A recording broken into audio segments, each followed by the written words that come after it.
ஆண்டவராகிய இயேசு கிறிஸ்துவின் விலையேறப்பெற்ற பரிசுத்தமுள்ள நாமத்தில் அன்பின் வாழ்த்துக்கள். இந்த காலையில் உங்களுக்கு இயேசுவின் நாமத்தில் வாழ்த்துக்களை சொல்கிறேன். நாள் உங்களுக்கு ஆசீர்வாதமாக இருக்கும். இயேசு சமுதாயத்தில் சமூக நீதி செய்கிற தேவனாக இருந்தார். அவர் நம்மோடு இருக்கிறார். நாமும் மற்றவங்களுக்கு சமூகத்தில் நீதி செய்கிறவர்களை மாறுவோம். நம்ம வாழ்க்கை அப்படி ப்ராக்டிஸ் பண்ணுங்க. அதுக்கு தான் நன்மை செய்ய கர்த்தர் நம்மை சிருஷ்டித்திருக்கிறார். யாருக்கோ உதவி செய்யாமல் அப்படி போயிடக்கூடாது. உலக வாழ்க்கையில் கண்ணால் பார்க்குறவங்களுக்கு 20 ரூபா கொடுக்க முடியுமா கொடுங்க, 100 ரூபா கொடுக்கணுமா கொடுங்க, ஒரு சாப்பாடு கொடுக்கணுமா வாங்கி கொடுங்க. யாருக்காகவும் ஒரு சின்ன சின்ன உதவி செய்யணுமா செய்யுங்க. சிலரை தூக்கி விடணுமா தூக்கி விட்டுருங்க. உங்களுக்கு அந்த பலனும் கிருபையும் ஐஸ்வர்யத்தையும் கர்த்தர் தந்திருக்காரா செய்யுங்க. ஹல்லேலூயா. ஆண்டவர் ஆசீர்வதிப்பார். நன்மையும் கிருபையும் உங்களை தொடரும். Praise the Lord. ஹல்லேலூயா. ஆண்டவருக்கு ஸ்தோத்திரம். அமெரிக்காவில் இரட்டை கோபுரம் இடிக்கப்பட்ட போது முதல் மாடியிலே மீட்பு பணியிலே ஈடுபட்டு கொண்டிருந்தார்கள். அதில் ஒரு தலை சிறந்த மருத்துவர் அவர் ஈடுபட்டு கொண்டிருந்தார். அவருடைய பெயரை வாசி கேட்கலாம். ஜெர்கன்ஸ், டாக்டர் ஜெர்கன்ஸ். அந்த கட்டிடம் வீக் ஆகுது, விழுந்து போகிற கண்டிஷன் இருக்குது. வெளியிலேருந்து ரேடியோவில் பேசுகிறாங்க, டாக்டர் கம் அவுட் வெளியே வந்துருங்க. நான் சொன்னார், நோ, இங்கே எனக்கு நிறைய உதவி தேவைப்படுது, நான் வெளியே வர விரும்பல. ஆங்கிலத்தில் அந்த வார்த்தையை வாசிக்க கேட்கலாம். There are people here who need our help. There are people here who need our help. Who need our help.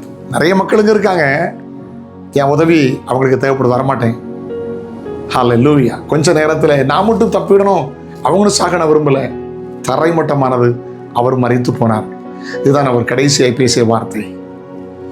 கண்ணுக்கு முன்னால் ஏழைகள் இருக்காங்க, கண்ணுக்கு முன்னால் குடிச்சு வெறிச்சு அசிங்கமாக போகிறாங்க. அவங்களுக்கு ஆலோசனை சொல்லுங்க, அவங்கள கேர் பண்ணுங்க, சில உதவிகளை செய்யுங்க.